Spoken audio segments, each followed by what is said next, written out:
আজকে আমরা খুবই ব্যথিত, আমাদের সবাই হৃদয়গুলো খুবই ব্যথিত। আজকে শহীদ আব্দুল হাদী ভাইকে আমরা এখানে শাহিদ করেছি।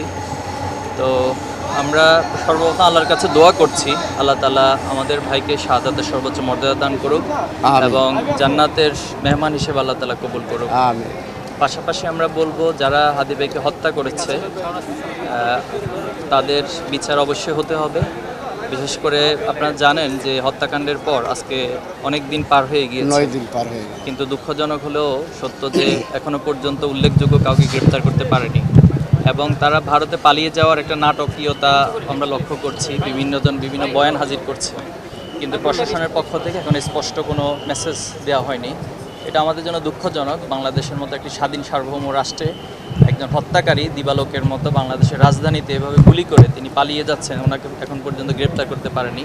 তো আমরা জোর দাবি জানাচ্ছি এবং পরিবারও এই জোরভাবে দাবি জানাচ্ছে, সারা দেশের মানুষ এই দাবি জানিয়েছে যে হত্যাকারীদেরকে চিহ্নিত করে দ্রুত গ্রেপ্তার করা এবং দৃষ্টান্তমূলক শাস্তির আওতায় নিয়ে আসা।